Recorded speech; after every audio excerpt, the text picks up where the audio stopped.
National Highway Traffic Safety Administration. Think a train will stop if it sees your car on the tracks. It will. A mile after it hits you, stop. Trains can't. Jimm Mora coached Josh Rosen at UCLA. But Jimm Mora came out. He was asked, if you had the number one pick and you're the Cleveland Browns, who would you take? And here's what Jimm Mora bluntly and honestly and candidly and frankly said.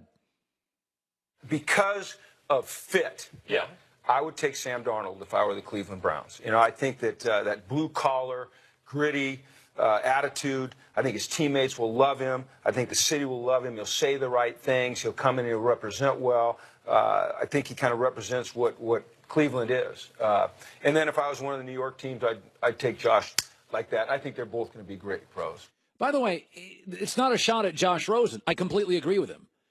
I mean, Darnold really wants he wants to rebuild something. Like, he wants to go in and be Cleveland's greatest player ever. Like, that means something to him. He comes from a long line of very athletic parents and cousins and family. And he really, really wanted to throw in the rain at Pro Day. He wanted to show everybody, hey, I don't care if it's raining. I'm going to Cleveland. It rains in Cleveland. I want to show him. He's really embraced Cleveland. This is not a shot at Josh Rosen. I've always thought Josh Rosen does not have the escapability of Darnold. Rosen needs to go to a team with some of the pieces assembled. Darnold doesn't. Darnold will make plays. His escapability is probably his greatest strength. If he inherits a crappy offensive line for 2 years, like Andrew Luck, he'll just forge his way to wins.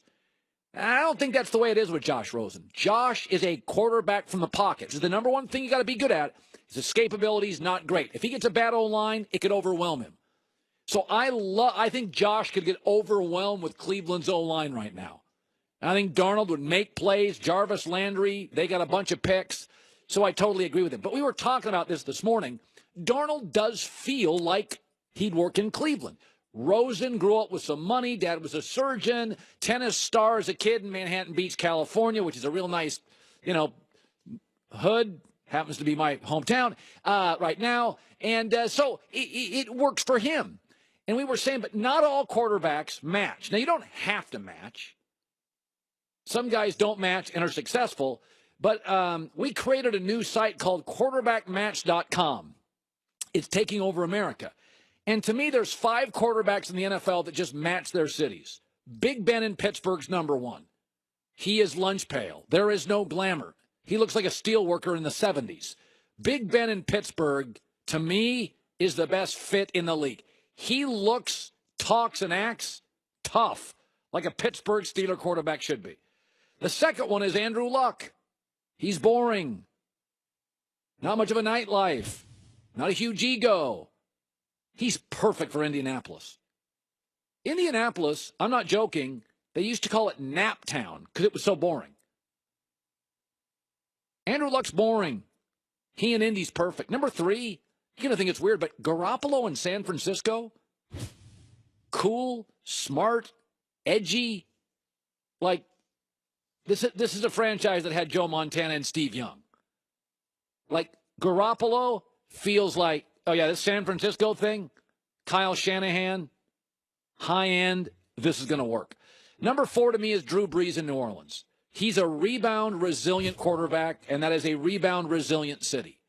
Is that loyal, appreciative, charitable, resilient? That is Drew Brees, and that is New Orleans. And then I would say number 5 is Andy Dalton. Cincinnati and Andy Dalton are boring, and they both have orange helmets. First chance to show who we are. Let's play smart, let's play fast, let's play physical. That's what they always preach. Let's go do this together. Playmakers on 3, 1, 2, 3. Playmakers. Even that was boring. Now, there are quarterbacks that have had great success that don't necessarily match. Phillip Rivers and San Diego and Los Angeles. He's an intense Southerner. He doesn't feel like L.A., but I think he's a Hall of Famer. I would say Derek Carr and Oakland. Oakland, man, it's tough. He's like a choir boy. Or Vegas. Like very religious. He's now going to Sin City. It just doesn't feel like it fits. Matt Ryan in Atlanta. Matt Ryan feels like, Atlanta's a vibrant, dynamic city. It's the heart of the South. It stays up late. Matt Ryan goes to bed at 8:30. I would say Aaron Rodgers in Green Bay. Like Brett Favre, tractors and blue jeans. Aaron is like Hollywood, California, good looking and cool. Kind of aloof. Doesn't feel Midwestern. And I would say number 32 on quarterbackmatch.com. Eli Manning does not feel like New York. But, man, that dude has made it work. He has really made it work. Bill Raftery, one of the genuinely funny broadcasters in America, will be joining us before the end of this hour. If you've not heard, the Giants appear willing to move Odell Beckham, and the Rams are interested, and the Rams just picked up Ndamukong Suh. Ndamukong Suh and Beckham are similar in that they are kind of divas. They sort of play outside of the system. They make a lot of money, and they like making money. They haven't always been the world's best teammate, and I'm not sure in big spots they're all in. But I will say this, they're both really productive, and I think Odell Beckham could fit several teams, namely Baltimore. I think if you're the Ravens, Odell Beckham, you're trying to play catch-up to Le'Veon Bell, Big Ben, that offensive line, Antonio Brown, Latavius Bryant, Juju Smith-Schuster. Like, Baltimore's got to score points. Baltimore and Odell Beckham really feels like it fits to me. It really does. Rams and Ndamukong Suh, one-year deal, stable locker room, and for the first time in his career, he won't be able to be double-teamed. That's going to work as well. Veteran newsman John Goulet. No. Turn on the news. This is the Herd Line News. Feels like Baltimore has been looking for a receiver since T.O. Remember, they tried to get him, and they tried to bring in all kinds of guys, and they just haven't worked out. Who are you talking about, Dallas? The Ravens. The Ravens. They were originally supposed to get him from the Niners, not the Eagles. Feels like they're always searching for wide receivers. Yeah, and it's one of those things where Flacco is not going to be the most efficient quarterback, but Joe's really good on the deep ball. Like if you can make plays after the catch and you can go deep, Flacco can get it to you. And I would also say Odell's a finesse player. The Ravens aren't necessarily a finesse organization, but they can afford to have a finesse receiver because it's kind of a punch in the forehead franchise. It's tough and physical.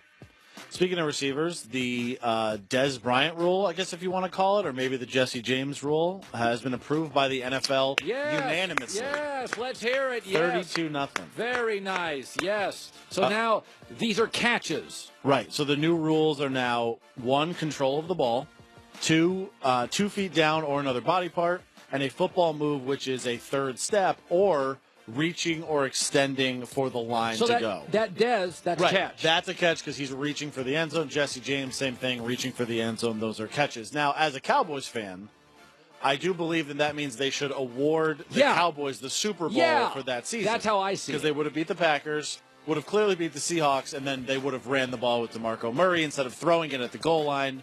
So I think they should go back and award the Cowboys the Super Bowl. So basically, tell the audience again what a catch is.